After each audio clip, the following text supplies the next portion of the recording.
भगवान राम का वर्णन करते हुए कहते हैं, इक्ष्वाकु वंश प्रभो रामो नाम जनैः श्रुतः नियतात्मा महावीर्यो द्युतिमान धृतिमान वशी। देवर्षि नारद से पूछते हैं, कौन ऐसा चरित्र है जो सर्वगुण संपन्न हो? ऐसे चरित्र को बताइए जिसके विषय में मैं कुछ लिखना चाहता हूं।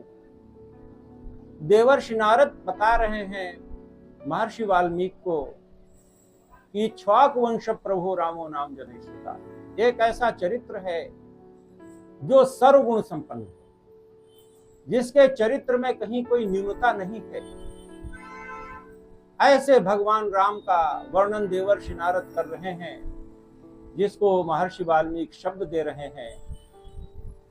विष्णु सत्सो वीरे सोमवत् प्रियदर्शिनः कालाग्नि सत्सा क्रोधे क्षमया पृथ्वी समः। ऐसे भगवान राम हैं जिनके अंदर क्षमा भी है, वीरता भी है।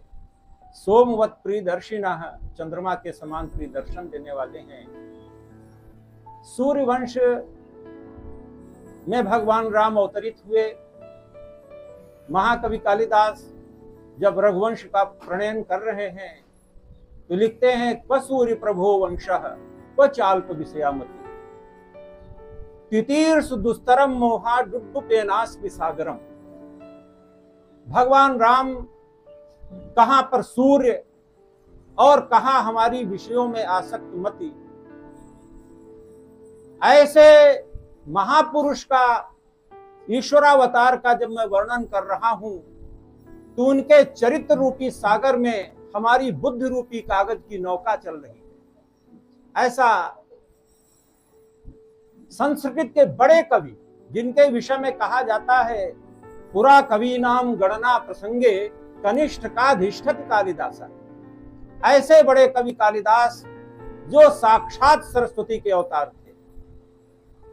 एक छोटी सी कथा है, आख्यायिका है। संस्कृत के एक बड़े कवि हुए हैं दंडी, आचार्य दंडी। काव्य शास्त्र के भी आचार्य हैं और उत्कृष्ट कवि भी हैं। दंडी का ग्रंथ है काव्यादर्श। एक बार कालिदास और दंडी आपस में विमर्श करने लगे और विमर्श करते करते इस स्थिति पर पहुंच गए कि दोनों में प्रतिद्वंदिता जैसी स्थिति उत्पन्न हो गई।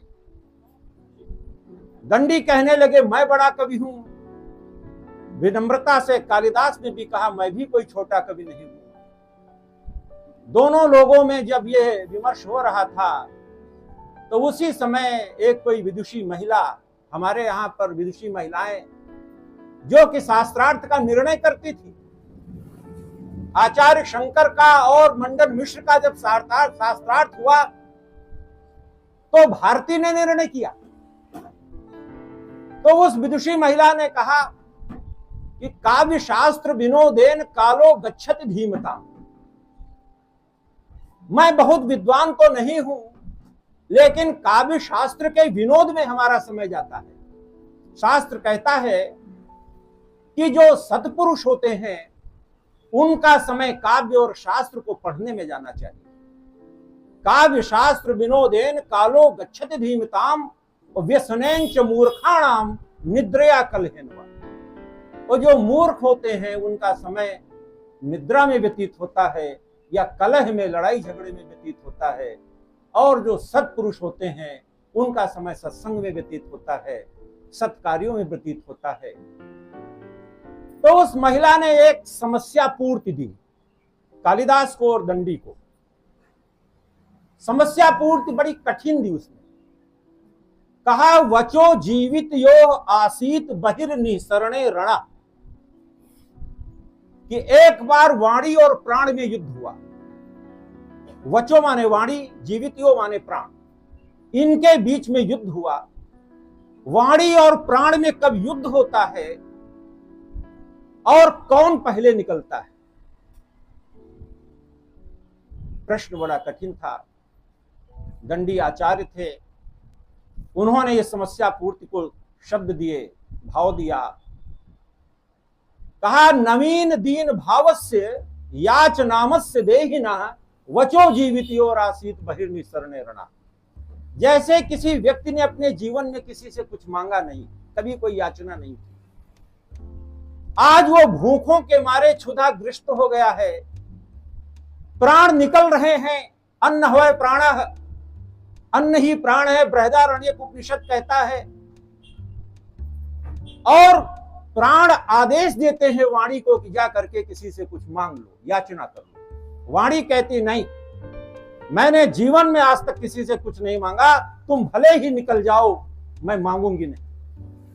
जब प्राण आदेश देता है और वाणी निषेध करती है, तब दोनों में द्वंद्व होता है और अंततः वाणी तटस्थ हो जाती है, क्षुधा के मारे प्राण निकल जाते हैं।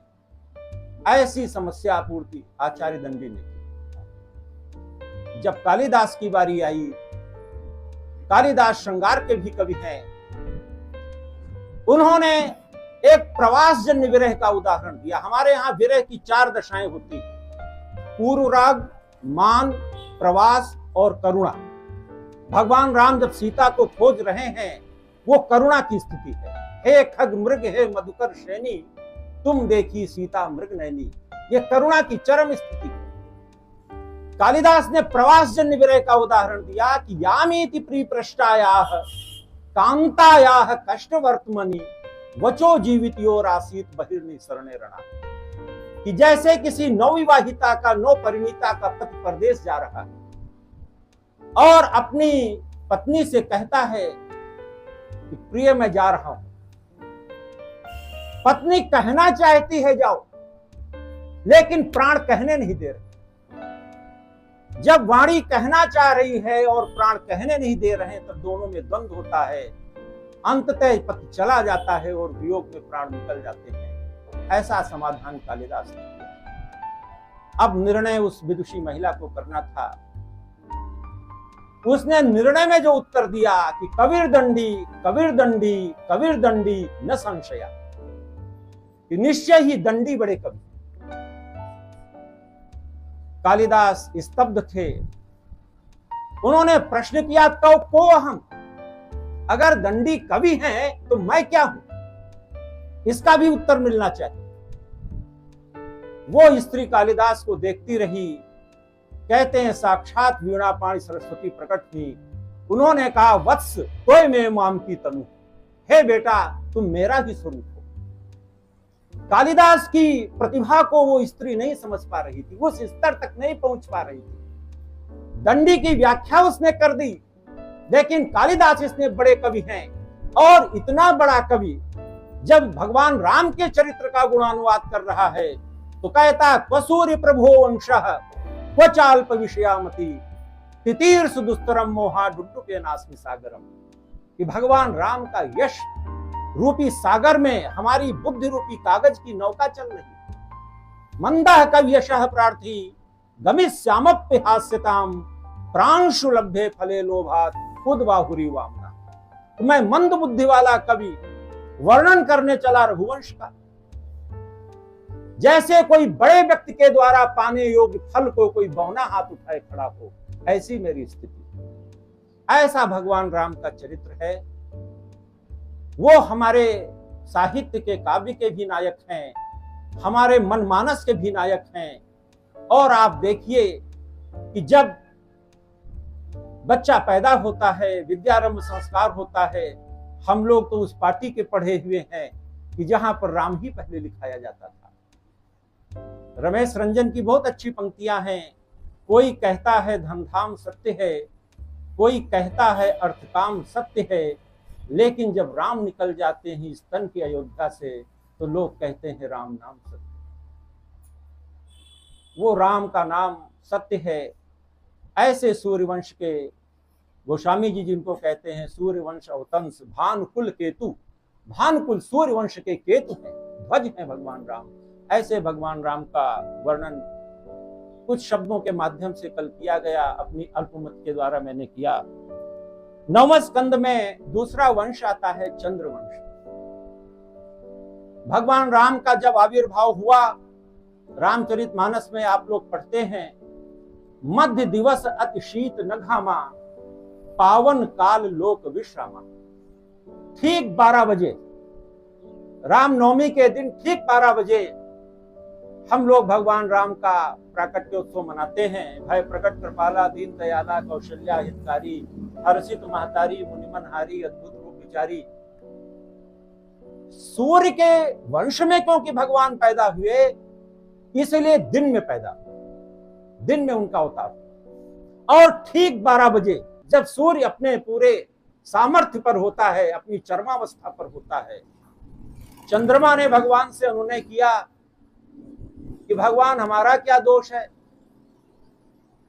आप सूर्य के समय तो आप आविर्भूत हो गए, हमारे समय भी आप प्रकट होइए।